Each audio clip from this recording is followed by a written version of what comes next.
இயேசு நல்லவர் என்று ருசித்து பார்க்க வேண்டும். எனக்கு இயேசுக்கு எந்த சம்பந்தமும் கிடையாது. என் அம்மா ஒரு கேத்தலிக் ஆனாலும் சம்பந்தம் இல்லை. அப்பா ஒரு இந்து. அந்த காலத்தில் திருமணம் பண்ணிட்டு வந்துட்டாங்க. அம்மா என்ன பண்ண சர்ச்சுக்கெல்லாம் போக மாட்டாங்க. கேத்தலிக் சர்ச் ஆனாலும் போக மாட்டாங்க. எங்கள் வீட்டில் பெரிய ஒரு புத்து. அந்த புத்து வீட்டுக்குள்ளே தான் நாங்கள் குடியிருந்தோம். 26 வருஷம் அந்த புத்து கீழே தான் தூங்கின ஒரு மனுஷன். மிகுந்த பக்திமானா இருந்தேன். அல்லேலூயா, அல்லேலூயா. நல்லா பயங்கரமாக பூசை பண்ணும். காரணம், பெரிய ஒரு மந்திரம் என் அம்மாவுக்கு விரோதமாக. அவங்க வியாதியில் அடிக்கடிக்கு படுப்பாங்க. நாங்கள் 7 பேர் பிள்ளைங்க. 2 பேர் இறந்துட்டாங்க. நான் பெரியவன். இன்னும் 3 தங்கச்சி, ஒரு தம்பி. ரொம்ப ரொம்ப கஷ்டமான ஒரு காலம் எங்களது. எப்படியாவது ஒரு விடுதலை வரணும்னு சொல்லி எங்கெங்கேயோ நாங்கள் சுற்றுவோம். நிறைய இடத்துல குறி கேட்க நான் தான் போவேன், மந்திரத்துக்கு நான் தான் போவேன். வீட்டில் 24 மணி நேரம் பூசை பண்ணுவோம். அந்த புத்து கீழே தான் 25-26 வருஷம் நான் தலை வச்சு தூங்கினேன். காலையில் அந்த பூசை பண்ணாமல் அந்த பக்தியாக வெளியே போக மாட்டேன். அந்த பூசை பண்ணி தான் வெளியே போவேன்.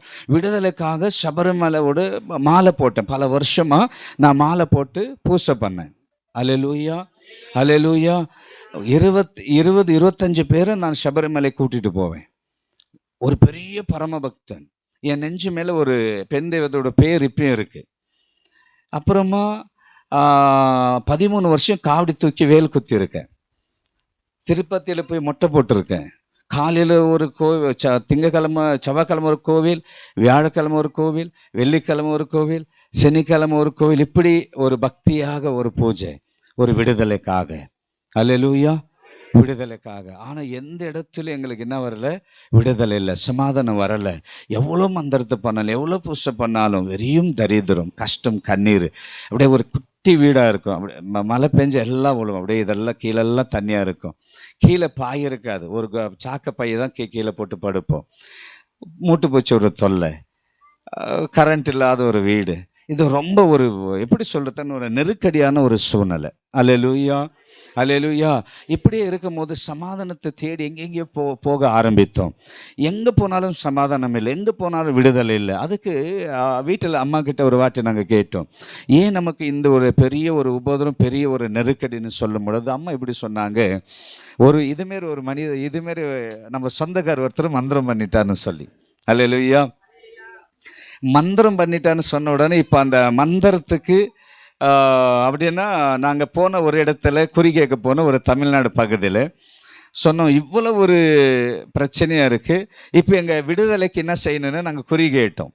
அப்போ ஒரு உடம்பு மேலே ஒரு பொல்லாத ஆவி வந்து அது குறி சொல்ல ஆரம்பிக்குது. என்ன சொல்லுதுன்னா, என்னை மந்திரம் பண்ணி கட்டி போட்டுட்டாங்க, என்னை மந்திரம் பண்ணி கட்டி இவ்வளோ வருஷம் நான் தேடிட்டு இருக்கேன். கடைசியில் ஒரு ஆவி சொல்கிற காரியம், என்ன கட்டி போட்டுட்டாங்க.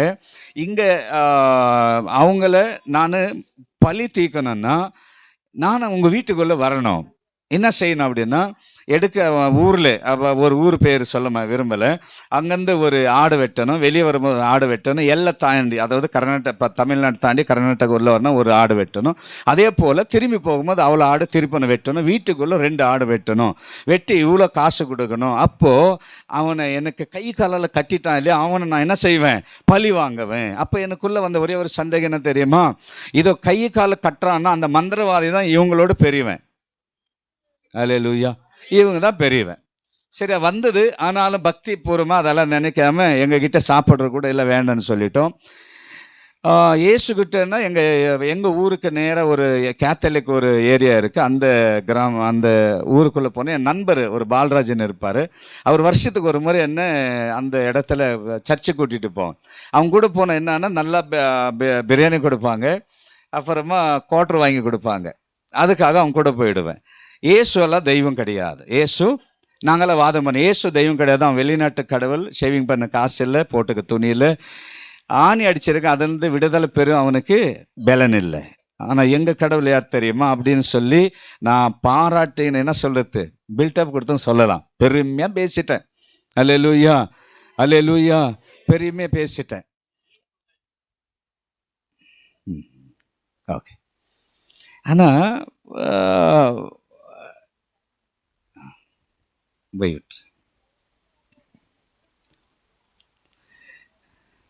ஐயா ஒரு வார்த்தை சொன்னார், அதான் எனக்கே அது அடிச்ச மாதிரி போச்சு. பாவம் ஐயாக்கு கண்ணு தெரியாதவரே தமிழ்நாட்டில் இங்கே வந்துட்டார் கரெக்ட் 10 காலுக்கெல்லாம். இதுதான் பெரிய கடினமான வார்த்தை. எனக்கே தான் பேசுனீங்க நீங்கள், வேற யாருக்கு பேசுனீங்கன்னு தெரில. இனி நான் எங்கே போனால் லேட்டாக போக மாட்டேன். அல்லேலூயா, அல்லேலூயா. அப்போ அவரை வேதனைப்படுத்தின வார்த்தைகளை தவிர நான் வேற எந்த வார்த்தையும் பயன்படுத்தலை. அல்லேலூயா, அல்லேலூயா. அப்போ விடுதலைக்காக என்ன செய்தால் ஆகலை. ஆனால் எங்களை யார் பாதிப்புக்குள் ஆளாக்கினார்களோ அவங்கள என்ன செய்யணும்னா கொல்லணும்னு நான் எடுத்த ஒரு முடிவு. ஏதாவது செய்திடணும் அப்படின்னு சொல்லி ரவுடிங்களை கூட செய்து சின்னதை அப்படியே செய்து ஒரு டைமில் பார்த்தா பேர் சொல்ல முடியாத அளவுக்கு பெரிய ஒரு வளர்ந்துட்டோம். அதில் ரவுடியானோ நல்லா குடிச்சு வெறிச்சு எப்போ பாரு இரும்பு கையாக இருப்பேன். 1.5 லிட்டர் சாராயம் கொடுப்பேன், நல்லா காஞ்சா பிடிப்பேன், நல்லா பீடா போடுவேன், 420 பீடா, பான் பராக்கு, இப்படி நிறைய போதைக்கு அடிமை. இந்த பக்கம் சினிமா பைத்தியம், இந்த பக்கம் பக்தி. எந்த ஒரு விடுதல் இல்லை, சமாதானத்துக்கு செய்யாத ஒரு வேலையும் இல்லை. அல்லேலூயா, அல்லேலூயா. லாஸ்ட்டில் எடுத்த ஒரே ஒரு முடிவு என்ன தெரியுமா? எங்கள் அப்பா அம்மா கூட இருந்தால் என்ன நல்லா இருக்க முடியாது. எங்கன்னா வெளியே போய் லவ் பண்ணி ஒரு பொண்ணை திருமணம் பண்ணிட்டா ஜாலியாக லைஃப் செட்டில் ஆகிடும், சந்தோஷமாக இருந்தலான்னு சொல்லி கண்டதுக்கெல்லாம் லவ் பண்ணி கடைசியில் யாரோ ஒரு பொண்ணை நேசித்தாங்க. அவங்கள நேசித்து வெளியே அப்பா அம்மாவை விட்டு வெளியே வந்த உடனே ஒரு வியாதிக்கு நான் ஆளாயிட்டேன். குடிச்சு உள்ளே இருக்கிறதெல்லாம் பர்னாகி ஒன்றும் இல்லாத போச்சு. ரத்தம் வாந்தி எடுக்க ஆரம்பித்தேன். இதெல்லாம் புண்ணாயிடுச்சு. அப்பா அம்மா விட்டுட்டேன், நேசித்த பொண்ணும் விட்டுட்டாங்க. இந்த பக்கம் நான் கும்பிட்ட எல்லா தேவர்களும் கைவிட்டாச்சு. இந்த பக்கம் ரவுடியாக வாய்ந்து அது என்னை கைவிட்டுருச்சு. சினிமா பைத்தியம் நான், அது என்னை கைவிட்டாச்சு. குடி எதுவும் எனக்கு நான் எதிலெல்லாம் சந்தோஷத்தை எண்ணோம், எதெல்லாம் என் கூட இருந்து சந்தோஷம் கொடுக்கும் அப்படின்னு நினச்சேன்னா எல்லாம் என்னை கைவிட்ட சூழ்நிலையில் இப்போது நான் தெருவில் படுக்க ஆரம்பித்தேன். அங்கங்கே தெருவில் படுப்பேன். ஒரு காலத்தில் எங்கள் ஊர் பகுதியில் பஸ்ஸெல்லாம் போவோம். அவங்க எல்லாம் எங்களுக்கு சாயங்காலம் சந்தா கட்டிட்டு போனோம். ஏன்னா இல்லைன்னா நாங்கள் பஸ்ஸை எதனா பண்ணிவிடுவோம், கடைங்களெல்லாம் கொடுக்கணும், இல்லை கடையெல்லாம் கவுத்து விட்டுருவோம், ஏதாவது ஒன்று பண்ணிகிட்டே இருப்போம். பெருமையாக இருக்கும். நாங்கள் போகாத சாராயம் கடை இல்லை, பாரெல்லாம் இல்லை. டிப்ஸெல்லாம் அந்த காலத்தில் நிறைய கொடுப்போம். இப்போ என்ன ஆயிடுச்சுன்னா என்னோடய நிலைமை மோசமாக மாறி போயிடுச்சு. இப்போ நான் மோரிலெல்லாம் தூங்குறாங்க, அங்கே பழைய கட்டடம் இருந்தால் அதில் தூங்குறேன். நாயாக படுத்துருக்கிறேன். 40-45 நாள் மேலாச்சு. ஒரு துணியை மாற்றி பின்னால் எல்லாம் கிழிஞ்சு போன ஒரு பேண்ட்டு ஒரு நூலில் சுற்றி வச்சுருக்கேன். செருப்பில்லை காலுக்கு. 45 நாள் அங்கங்கே தெருவில் படுத்து மண்ணில் படுத்தா சிமெண்ட்டு பையெல்லாம் வேறு குளிருக்கு போத்திடுவேன். அதெல்லாம் அப்படியே உடம்பில் ஒரு மனிதனை இந்த பக்கம் வியாதி, இந்த பக்கம் வறுமை, சாப்பிட முடியல, கொஞ்சம் தண்ணி குடித்தா ரத்தம் வர மாதிரி இருக்கும், பசி, எழுந்து நின்னா நிற்காது, கை காலெல்லாம் உதறி எடுக்கும், சம்பாதிக்க முடியாத ஒரு சூழ்நிலை. கடைசியில் பேக்கரி கிட்ட பன்னு கடைக்கிட்ட போயிட்டு சாயங்காலத்தை பிச்சை எடுக்க ஆரம்பித்தேன். இருட்டானா, ஏன்னா நான் யாருன்னா தெரிஞ்சவங்க பார்த்துருவாங்கன்னா அப்படியே ஒரு மூலையில் நிற்பேன். யாருன்னா சாப்பிட்டுட்டு அந்த பேப்பரெல்லாம் கீழே போடும்போது, ஐஸ்கிரீம் டப்பா போடும்போது ஓடி போய் அதை எடுப்பேன். பன்னு போட்டாங்கன்னா பாதி நாயை எடுத்துன்னு ஓடிடும். அப்படியே நாயை தெருத்துட்டு வந்து மறுபடியும் நிற்பேன். நாய் எனக்கு முன்ன வந்து அங்கே நிற்கும். பரிதாபமாக ஒரு சூழ்நிலை. அல்லேலூயா, அல்லேலூயா. அந்த நேரத்தில் இனி நான் உயிரோடு இருக்கக்கூடாது. மருத்துவர் சொன்னாங்க, நீ 3 நாள் நீ செத்துருவ, ஃபஸ்ட்டு இவனை உரகடை கலசி இவனை வெளியே அனுப்புங்க, இவன் வியாதியில் இருக்கான், இவன் எல்லா உறுப்புகளெல்லாம் இல்லை, இதெல்லாம் போயிடுச்சு, அவனை போட்டுருங்க, அவனை யாரும் தொட வேண்டாம் அப்படின்னு என்னை அப்படியே ஒதுக்கிட்டாங்க. பரிதாபம். நேசிக்க யாரும் இல்லை. அப்பா அம்மாவே பொண்ணுக்காக விட்டேன், பொண்ணு ஓடிட்டாங்க, நண்பர்களெல்லாம் கைவிட்டாச்சு, எல்லாம் நான் கும்பிட்ட தெய்வர்களெல்லாம் விட்டாச்சு. 26 வருஷம் புத்தகையில் இருந்தனே, அவங்களும் என்னை கைவிட்டாச்சு. என் நெஞ்சு மேலே பச்சை குத்துன்னு ஊரெல்லாம் சுத்தின அவங்கள விட்டாச்சு. காவடி தூக்கினேன், அவங்கள விட்டாச்சு. வருஷம் கணபதி, அதாவது பிள்ளையரை உட்கார வைப்போம், அவங்களும் கைவிட்டாச்சு. பூசாரி இப்போ என் நண்பனாக இருந்த அவரும் கைவிட்டாச்சு. மந்திரங்க என்ன கைவிட்டாச்சு. எல்லாம் என் வாழ்க்கையில் முடிஞ்சு போச்சு. ஏதோ ஒரு மூலையில் படுத்துட்டு இருக்கேன். கடைசி எல்லாம் உடம்பெல்லாம் எல்லாம் காஞ்சு போச்சு. குளிச்சும் இல்லை, முடியெல்லாம் இப்படி தொங்கிடுச்சு. மூஞ்சில் கொஞ்சம் கூட கறியில்லை. 27 கிலோ 26 கிலோ ஆகிட்டேன். பரிதாபமாக என்னோடய நிலைமை மாறி போச்சு. அன்றைக்கி நான் ஒரே ஒரு முடிவெடுத்தேன், இனி உயிரோடு இருக்கக்கூடாது. இருந்துட்டு நான் இப்போ கீழே படுத்துட்டு ஒரு மோரிக்குள்ளே படுத்துட்டு இருக்கிறேன், செடிங்களை. வானத்தை தான் இப்படி மல்லாந்து படுத்திருக்கும் போது வானத்தை பார்த்து சும்மா அப்படி நான் அப்படியே வானத்தை பார்த்து சொன்னேன், இனி தற்கொலை பண்ணிட்டு தான் ஒரே வழி, தெய்வம்னு யாருன்னு ஒருத்தர் இருந்தால் என்னை காப்பாற்றிருப்பாங்களே, தெய்வம் இல்லை, கடவுள்னு ஒருத்தர் இருந்தால் என்னை காப்பாற்றிருப்பார், யாரும் இல்லையே. இவ்வளோ குடிச்சிட்டு சிலுவை தூக்கிட்டு நம்ம கேத்தலைக்கு ஒரு மக்கள் சிலுவை சுமந்துட்டு அந்த 40 நாள் குட் ஃப்ரைடேக்கு வரும்பொழுது நாங்கள் கல்லெல்லாம் போட்டு அந்த பிள்ளைங்களோட துணியெல்லாம் கிழிச்சிட்டோம், துணியெல்லாம் இழுப்போம், ரொம்ப அக்கிரமம் செய்வோம். ஆனால் அந்த இடத்துல யாரும் எங்களை விசாரிக்க மாட்டாங்க. என் நண்பனோடு உள்ளே போயிட்டு, அதை சர்ச்சுக்குள்ளே போயிட்டு அங்கே ஃபாதர் பிரசங்கம் பண்ணி தான் குடிச்சிட்டு நாங்கள் கிண்டல் பண்ணி அன்சு பான் பரகலை போட்டு நாங்கள் கை தட்டுட்டு சிரிப்போம். சிரிச்சிட்டு வெளியே வந்தேன். இப்போ யாரு தான் தெய்வம்? தர்காவுக்கு போயிருக்கேன், எல்லா இடத்துலையும் போயிட்டோம். அந்த மார்க்கெட்டில் இருக்க தர்காலாம் ரொம்ப ஃபேமஸ். எனக்கு எங்கெங்கேயும் போய் பார்த்தேன், ஒன்று கூட வேலைக்கு ஆகலை. இப்போ எனக்கு ஒரே ஒரு வழி என்னென்னா, நான் மரிச்சு போகணும், நான் தற்கொலை பண்ணிக்கணும். சரி, எங்கே தற்கொலை? இப்போ அப்பா அம்மாவுக்கு நான் கிடைக்கக்கூடாது, எங்கன்னா தூரம் போய் தற்கொலை பண்ணிக்கணும், கடவுள்னு ஒருத்தர் தான் காப்பாற்ற சொல்லி கொஞ்சம் முன்ன வர நேரத்தில் ஒரு வேலை செய்கிற ஒரு மனுஷன் வந்தார், கார வேலை செய்கிறவர். அவர் சனிக்கிழமான சம்பாரிச்சிட்டு எங்களுக்கு சாயங்காலம் வந்து காசு கொடுக்கணும், இல்லைன்னா பாவம் அவருக்கும் நாங்கள் உபதிரம் கொடுத்துருக்கோம். என்ன இப்படி ஆகிட்டேன்னாரு. அவர் வாயில் பீடி வச்சுட்டு சொல்லார், அங்கே எங்கேயோ ஏதோ இன்னும் செய்கிறாங்களாமே, இயேசு பற்றி ஏதோ சொல்கிறாங்களாமே, அங்கே போங்க, அங்கே ஏதோ சொல்கிறாங்களாமே அப்படின்னாங்க. நான் கேட்டாங்களா, சோறெல்லாம் தருவாங்களா அப்படின்னு. ஆமாம். எங்கன்னு கேட்டால் அது ரொம்ப தூரம், அது கேரளா பக்கத்தில் ஒரு அட்ரஸ் கொடுத்தாங்க. சரி, இப்போது மறிக்கணும்னா அங்கே தான் போய் தற்கொலை பண்ண முடிவெடுத்து நான் ஒரே ஒரு காரியத்தை சொன்னேன், ஏசப்பா உங்ககிட்ட வரணும், அங்கே வரணும்னா 500 ரூபாய் வேணும் மேம், ஏசப்பா கிட்ட போனால் அப்படின்னு 500 ரூபாய் வேணும் அப்படின்னு சொன்ன உடனே ஏசப்பான்னு முதல்ல நான் 500 ரூபாய் கொடுங்கன்னு கேட்கல, அங்கே போய் தற்கொலை பண்ணிக்கிறேன். ஆனால் அந்த ஏசப்பாட்ட போய் 500 ரூபாய் வேணும்னு திரும்பி பார்க்குற ஒரு அம்மா என்னை கூப்பிட்டு ஒரு 500 ரூபாய் வேலை கொடுத்தாங்க 1 மணி நேரத்தில். அல்லேலூயா. அதை கொஞ்சம் துணியெல்லாம் எடுத்துகிட்டு அந்த ட்ரெயினில் ஏறி புக்கிங் எல்லாம் பண்ண தெரியாது, ஜென்ரல் கம்பார்ட்மெண்ட்டில் ஏறி உட்கார, கால் வைக்க இடம் இல்லை. ஜென்ரல் எங்கே இடம் இருக்கும், அந்த கன்னியாகுமரி எக்ஸ்பிரஸ் ஃபுல்லாக ஒரே கூட்டம். அந்த கால் வைக்கிற இடத்துல செருப்பால் விட்டுருந்தாங்க, அங்கே தான் நான் படுத்தேன். அவங்களுக்கு கொஞ்சம் கால் ஒதுங்க, அந்த சீட்டுகளை போயிட்டேன். செருப்பு, ஷூவு, சாக்ஸு, அவங்க கை கழுவி என் மேலே தண்ணியெல்லாம் ஊற்றுறாங்க, இதெல்லாம் முகத்திலெல்லாம் விழுது. அவங்க சொல்கிறாங்க, யாரோ ஒரு பையன் இருக்க, இல்லை அவன் பைத்தியம் அப்படின்னு சொல்கிறாங்க. நான் அவங்களே சாப்பிட்றவங்கள முகத்தை பார்க்குறேன், ஏதாவது கொஞ்சம் கொடுப்பாங்களான்னு சொல்லி அவங்க முகத்தை திருப்பினாங்க. பரிதாபமான ஒரு வாழ்க்கை.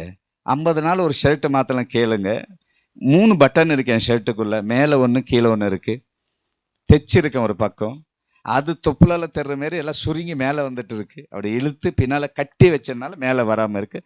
பின்னால் பேண்ட்டு கிழிஞ்சிருக்கு, பின்னால் எப்படி பேண்ட்டெல்லாம் கிழிஞ்சிருக்குன்னு ஷர்ட்டு கட்டி வச்சுருக்கேன்.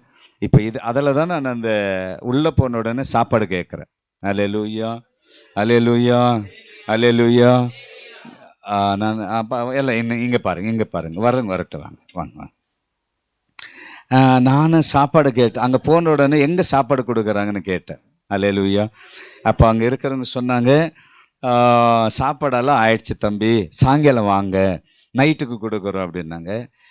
நான் கேட்டேன், ஐயா சாப்பிட்டு இவ்வளோ நாள் ஆயிடுச்சு, எனக்கு கொடுங்க. அந்த வாசனை பார்த்தோன்னா ரொம்ப சாப்பிட முடியல, ஆனாலும் பசி, எப்படியாவது முயற்சி எடுக்கலான்னு சொல்லி ஏசப்பா கிட்ட முதல்ல நான் சொன்ன ஒரே வார்த்தை, ஏசப்பா பசிக்குது, சோறு இல்லைன்றாங்க. எப்போ அவர்கிட்ட நான் சொன்னனும், ஆண்டவர் அந்த இடத்துல அற்புதம் செய்தார். ஒரு ஐயா சொல்கிறாரு, அவனுக்கு கூப்பிடுங்க, எல்லா தட்டு எடுத்துகிட்டு ஒரே ஒரு தட்டை நம்ம கழுவலை, அவனை கூப்பிடுங்கன்னு சொன்னாங்க. அதில் மீனும் சாதமாக இருந்தது. அல்லேலூயா, அல்லேலூயா. ஆண்டவர் எனக்கு அது சாப்பிட முடியல, சாப்பிட்டா ரத்தம் எல்லாம் பயங்கரமாக வலி.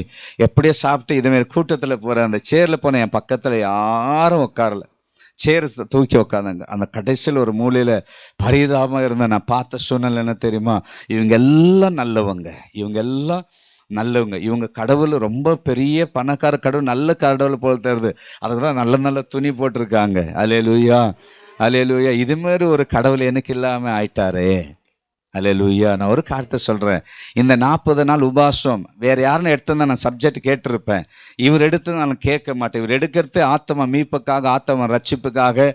ஒரு புயல் காற்று வீசுது, அது ஆண்டவர் சிறைப்பிடிக்கிறதுக்காக. இதெல்லாம் கர்த்தர் செய்வார். நீங்கள் ஜெபிக்கிற ஜெபங்களும், ஜெபத்தை சும்மா நினைக்க வேண்டாம், நீங்கள் ஜெபிக்கிற ஜெபந்தான் மரணத்தை நோக்கி போகிற எங்கே போல ஆளுங்களை ஆண்டவர் காப்பாற்றி கொண்டு வர. அல்லேலூயா, அல்லேலூயா. அந்த இடத்துல போன உடனே அவர் சொல்றாரு, அல்லேலூயா சொல்லுங்கன்னாரு. அல்லேலூயா சொன்னா 2 கையை தூக்கி அல்லேலூயா சொல்றாரு. அல்லேலூயா சொல்லணும்னா என்னை வெளியே அனுப்பிடுவாங்க, உன்னை 2 நாள் இருந்து அப்புறம் தற்கொலை பண்ணிக்கலாமே, 2 கையை தூக்குறேன்னு எல்லாம் கிழிஞ்சு போய் கிடக்கு. அந்த கடைசியில் கண்ணீரோடு போய் நின்று ஒரு கை பின்னால் வச்சுட்டு ஒரு கையில் அல்லேலூயான்னு சொன்னேன். நான் முன்ன பார்க்கும்போது யாரோ நிற்கிறாங்க பின்னால், திரும்பி பார்த்தா யாரும் இல்லை. அந்த இடம் சொன்னாங்க, இந்த தண்ணி எடுத்துன்னு போய் போடுங்களேன், உங்கள் குடும்பத்தில் ஆசீர்வாதம் வரும். சரி, நானாவது தற்கொலை பண்ணி போகிறேன், என் குடும்பம் நல்லா இருக்குன்னா மறுபடியும் நான் என்ன ரிட்டர்ன் ஆகிட்டேன். வந்து எங்கள் வீட்டில் வந்து அப்பா திட்டினார், நீ செத்துட்ட, காரியம் பண்ணலான்னு, எப்படா உயிரோடு வந்த, ஏன்னா அவ்வளோ பாவம் அவங்களுக்கு உபதிரம் கொடுத்தேன். அந்த 2 மணியில் தண்ணி எடுத்து அந்த புத்து மேலே போட்டுட்டு நான் படுத்த உடனே மணி 2:30 மணிக்கு ஒரு சர்பம் அப்படியே இறங்கி கீழே வருத்த நான் பார்க்குறேன், முகமாக பார்க்குறேன். என்னை அப்படியே அது வளருது, அப்படியே வானத்துக்கு அப்படியே வளர்ந்து என்னை தூக்கிட்டு நான் எந்த இடத்துல ஒரு இடத்துல சாயம் குடிச்சிட்டு படுத்துட்டு இருந்தேனோ அதே ஏரியா மேலே என்னை கொண்டு போய் கடத்திட்டு சொல்லுது, என் நெஞ்சு கீழே போட்டுருச்சு. நான் அப்படியே மல்லாக்கப்படுத்திருக்கேன். என் நெஞ்சு மேலே காலை வச்சிருக்கேன். அந்த காலை தொட்டால் இவ்வளோ பெரிய சைஸு ஏன காலாக இருக்குது, ஏன கொம்பாக இருக்குது, 2 கொம்பாக இருக்குது, இவ்வளோ பெரிய கண்ணு. சொல்லுது, எங்கடா போகிற, உன்னை கொல்லாமல் நான் விடமாட்டேன். அவங்கிட்ட போறியா, இவ்வளோ வருஷம் நான் உன்னை பாதுகாத்தேன், அல்லேலூயா, உன்னை கொல்லாமல் விடமாட்டேன் அப்படின்னு சொல்லி என் நெஞ்சில் கால் வச்சு, இனி சில நொடிகளை நான் செத்து போயிட போகிறேன். அப்போ நான் என்ன பண்ணேன், யாரெல்லாம் கும்பிட்டோன்னா மறுபடியும் அவங்கள கூப்பிட்டேன். ஐயா என்னை காப்பாற்றுங்க, எல்லாரும் பேரை நான் கூப்பிட்டுட்டேன், சில நொடியில் கூப்பிட்டுட்டேன். ஒருத்தரும் வரலை. நான் நேசித்த அப்பா அம்மாவும் வரல, நான் நேசித்த பொண்ணும் வரல, நான் நேசித்த ராஜ்குமாரும் வரல, நடிகரும் வரல, ரவுடிங்கும் வரல, எந்த தெய்வம் வரல, மந்திரவாதி வரல, எதுவும் வரல. கடைசியில் என்ன உயிர் போக போகுது, யார் என்னை காப்பாற்றணும், சின்னது ஒரு குரல் இருந்த ஒரு குரல் என்னை நோக்கி வந்தது, ஆபத்தில் அவரை நோக்கி கூப்பிடு, அவர் இயேசு உங்களை விடுவிப்பார். அல்லேலூயா, இயேசு உங்களை விடுவிப்பார். ஒரே ஒரு சின்ன சத்தம், அல்லேலூயா, அந்த சின்ன சத்தம் என்ன கேட்டுடுச்சு. நான் என்ன பண்ணிட்டேன், இப்போ இயேசுவை இந்த பாம்பு என்னை கொத்தி சாகடிக்க போகுது, இவ்வளோதான். இயேசு பற்றியெல்லாம் தெரியாது. அல்லேலூயா, அந்த கொத்தி சாகடிக்க போதுன்னு ஒரே ஒரு சத்தம், ஒரே ஒரு வார்த்தை தான் நான் வாய் திறந்து சொன்னேன். அல்லேலூயா, நல்லா புரிந்து கொள்ளுங்க, தேவன் தன் பிள்ளைங்களை எவ்வளோ நேசிக்கிறாருன்னா, எலியா பலிபீடம் கட்டி, அந்த 1 ராஜாக்களை பார்க்கும்போது பலிபீடம் கட்டி அவர் தேவனிடத்துல ஜபிக்க போறாரு. அதுக்கு முன்ன பால் தெய்வத்தை ஆராதித்தவங்க 400 பேர் மேலே இருக்கிற மந்திரவாதிங்க, குறி சொல்றவங்க எல்லாம் அவங்களோட கடவுளை கூப்பிட்டாங்க, வரல. ஆனால் எப்போ எலியா சவால் விட ஆரம்பித்தாரோ, இதோ தேவன் சிம்மாசனை விட்டு எழுந்து நின்று இருந்தார். ஏன் தெரியுமா, என்னோட ஊழியக்காரன் எந்த நேரத்தில் எனக்கு கட்டளையிடுவான், நான் நுட்டி பொழுதில் செய்து முடிப்பேன்னு சொல்லி. அல்லேலூயா, அல்லேலூயா. நல்ல ஒரு காரியத்தை புரிந்து கொள்ளுங்க, நீங்க யாரும் சும்மா வரவில்லை, சும்மா ரட்சிக்கப்படவில்லை. தேவன் உங்களுக்காக ரத்தம் சிந்திருக்கிறார், உங்கள் ஆண்டவர் முன்கூட்டி தெரிந்து கொண்டு இருக்கிறார். அல்லேலூயா, அல்லேலூயா. உங்களுக்கு எந்த சூழ்நிலைலாம் இருக்கலாம், மருத்துவர் கைவிட்டு இருக்கலாம், வியாதி இருக்கலாம், கடன் பிரச்சனை இருக்கலாம், ஒரு குடும்பத்தில் யாரோ ஒரு குடிகாரனா இருக்கலாம், உன்னை நேசிக்காம உன்னை புறம்ப தள்ளி இருக்கலாம். நீ எந்த தோல்வி அடைஞ்சாலும் சரி, நீ எவ்வளோ பெரிய பாவத்தை நீ செய்து வந்திருந்தாலும் சரி, இந்த வார்த்தை கேட்கிற உன்னை ஆண்டவர் இந்த நேரத்தில் சொல்றார், நானும் என் பிள்ளைங்களை நேசிக்கிறேன்னு சொல்லுன்றார். அல்லேலூயா, அல்லேலூயா. கர்த்தர் நம்ம எல்லாரையும் அதிகமாக நேசிக்கிற ஒரு தகப்பன், அவர் புறம்ப தள்ளுகிற தேவன் அல்ல அவர். அல்லேலூயா. அவர் செய்த காரியம் என்ன, ஒரே ஒரு வார்த்தை கூப்பிட்ட உடனே வானத்திலிருந்து பெரிய ஒரு சத்தம், பூமிக்கு அந்த வெளிச்சம் இறங்கி வந்தது. இறங்கி அந்த சர்பத்தை பிடித்து தூக்கி போட்டு சொன்னா, பயப்படாத, நான் உன் தகப்பன் இயேசு வந்திருக்க, எழும்பு அப்படின்னார். அல்லேலூயா, அல்லேலூயா. எழுந்த உடனே என்ன தேவன் ஆசீர்வதித்தார். அநேக கடத்தில் இருந்தேன், வியாதியில் இருந்தேன், பெரிய ஒரு மந்திரம், விபச்சாரக்காரன், குடிகாரன், ரவுடி, சரியான ஒரு பாவத்தில் இருந்த என்ன அவருடைய பரிசுத்த ரத்தத்தினால கழுவி என்னை தூய்மையாக்கி என் ஆசீர்வதித்தேன் தகப்பன். அல்லேலூயா. இப்போ என் காலுக்கு செருப்பு இல்லாமல் இருந்த ஒரு காலம், இயேசு அறியாத காலத்தில், இன்னைக்கு எனக்கு ஆண்டவர் அழகான 2 காரும், விமானத்தில் போய் வெளிநாட்டில் எல்லாம் ஊழியம் செய்ய, அநேக சபைங்க ஸ்தாபிக்க, அநேக ஊழியக்காரங்களை தாங்க, விசுவாசங்களுக்கு உதவி செய்ய கர்த்தர் என் ஆசீர்வாதம் வைத்த காரணம் என்ன தெரியுமா, கர்த்தர் நல்லவர் என்று ருசிக்க நான் ஆரம்பித்தேன். அல்லேலூயா, அல்லேலூயா. நான் பலிபீடத்தை சொல்ற ஒரு நாள் ஒரு மனிதனுக்கிட்ட இந்த 24 வருஷத்துல காணிக்க கொடுப்பாங்கன்னு நான் இப்போ ஊழியம் பண்ணிருந்தே கிடையாது. அல்லேலூயா. காணிக்கை கொடுத்தாங்களா நான் ரொம்ப மறுபடியும் 10 வாட்டி ஜெபம் பண்ணுவேன். அல்லேலூயா. நல்லா நீங்க புரிந்து கொள்ளுங்க, இயேசு நல்லவர். அல்லேலூயா. இயேசு நல்லவர், இயேசு நல்லவர். மறுபடியும் நான் சொல்றேன், இயேசு நல்லவர். அல்லேலூயா. கர்த்தர் நம்மளை கொண்டு செய்ய போற காரியம் பயங்கரமான காரியங்கள். அல்லேலூயா. இது சவுல் கீழ்ப்படியாம போனார். சவுல் கீழ்ப்படியாம போனபடினால ஆண்டவர் அவனை தள்ளி தாவீதை எழுப்பினா. ஒருவேளை நீ கீழ்ப்படியாம போன கர்த்தர் உன்னை தள்ளி அந்த இடத்துக்கு கடைசி காலம் ரட்சிப்புக்கு ஊழியத்துக்கு ஆத்ம அறுவடைக்கு இன்னொரு கூட்டத்தை ஆண்டவர் எழுப்பிடுவார். இந்த 40 நாள் உபவாச கர்த்தர் சொல்லுகிறார், உன் சுயத்தை வெறுத்து தேவனிடத்தில் திரும்பி சபையோடு நின்று தேவனுக்காக நீ ஊழியம் செய்த கர்த்தர் பெரிய பெரிய காரியம் நம்ம நடுவில் செய்ய போகிறார். அல்லேலூயா. அல்லேலூயா. பாருங்க, வேதத்தில் பார்க்கும்போது புறஜாதிங்க தான் தேவனை அறிந்து கொண்டு தேவனை மகிமைப்படுத்தினார்கள். அல்லேலூயா. எடுத்து வாசிப்போம் யோசுவா 2வது அதிகாரம். எடுத்து வேக வேகமாக வாசிப்போம் யோசுவா 2வது அதிகாரம். யோசுவா 2வது அதிகாரம் 1-2 வாசிங்க.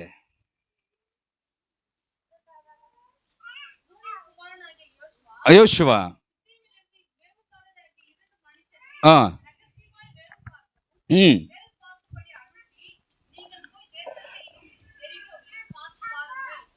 ஆமென். அல்லேலூயா. நல்ல கவனிங்க, நம்ம முடிச்சிடுறேன்.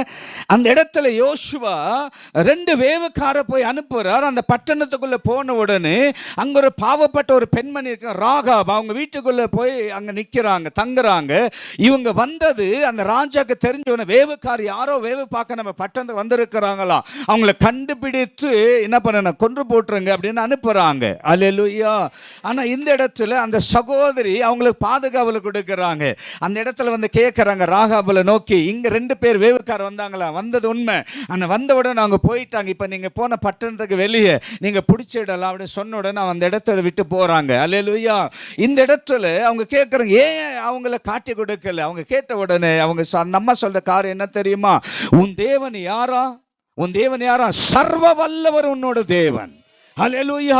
உன் தேவன் எகிப்தரை வேரோட அழிச்சு போட்டது, வேரோட ஒன்றுமில்ல நிர்மலமாக்கினது நாங்கள் அறிந்திருக்கிறோம். ராஜாக்களை ஒன்றுமில்லாமல் செய்தது நாங்கள் அறிந்திருக்கிறோம். அல்லேலூயா.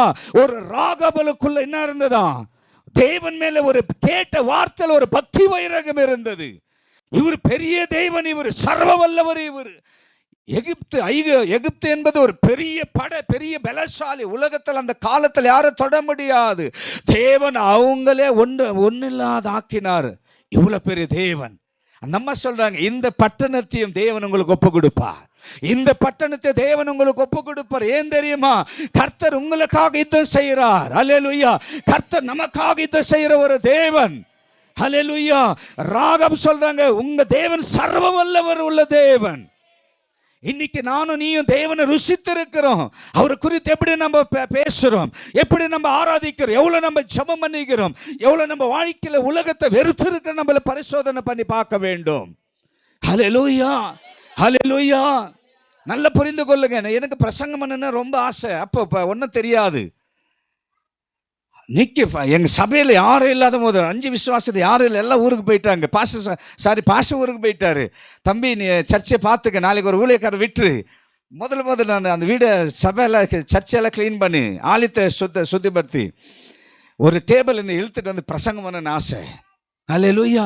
அந்த பைபிள் எல்லாம் கொண்டு வந்து வச்சுட்டு யாரும் இல்லை, செவுத்தை பார்த்து சொன்னேன், இயேசு உங்களை நேசிக்கிறார், அவ்வளோதான். இடி முழுக்க சத்தம், அந்த வானத்திலிருந்து வந்த அதே சத்தம் மறுபடியும் ஆலயத்துக்குள்ளே வந்தது. அங்கே வந்தவர் சொன்னார், நான் உன் தகப்பன் இயேசு வந்திருக்கேன், நீ பேசு, நான் கேட்குறேன். அல்லேலூயா. ஹல்லேலூயா. இயேசு சொன்ன ஒரு காரியம், நீ பயப்படாத, நான் உனக்கு துணை நிற்கிறேன். அந்த சத்தம் வந்த மறுநாள் பிசாசு வந்து சொன்னா, பாரு நீ என்ன ஆராதித்தா அவனை விட்டுடு, நீ என்ன நேசித்தா, இந்த ராஜ்யத்தில் உன்னை பெரிய செல்வந்தர் ஆக்குறேன். இதுக்கு இயேசுதான் சாட்சியா இருந்தார். அல்லேலூயா. இயேசுதான் என் தெய்வம். என் கம்பெனி வேரோட அழிஞ்சு போச்சு. பெரிய பிஸ்னஸில் இருந்தேன். 15 பேர் வேலைக்காருக்கு வேலை கொடுத்த நல்ல சம்பாரணை, லட்சம் வந்தது. இயேசுகிட்ட வந்த உடனே அல்லேலூயா, பிசாசு சவால் விட்டு உடனே நான் சொன்னேன், இயேசுதான் என் தெய்வம். மறுநாள் வந்து என் ஃபேக்ட் ஒன்றில் தான் ஆயிடுச்சு. காலுக்கு செருப்பு கூட இல்லை. ஆனாலும் கர்த்தர் விடல. ஆண்டவரே நீ என்னோட இருக்கிறீங்க, ஆண்டவரே உனக்காக எதுவும் சரி. என் தகப்ப சொன்னார், இயேசு என் வீட்டில் இருக்காத, வெளியே போ. வெளியே வந்துட்டேன். வேலை ஃபேக்ட்ரியில் எல்லாம் போயிடுச்சு. இப்போ தெருவில் வந்துட்டேன். ஹல்லேலூயா, அல்லேலூயா. சில நாட்கள் விட்டு மறுபடியும் வானத்துக்கு பூமிக்கு ஒரு குயின், உலகத்தின் அழகு ராணி நான் தான், நீ என்ன நேசித்தா, இது இந்த அழகெல்லாம் நான் உனக்கு தருகிறேன், அவனை விட்டுடு. நான் சொன்னேன், இயேசு விட மாட்டேன், அவர் என் தேவன்னு சொல்லி.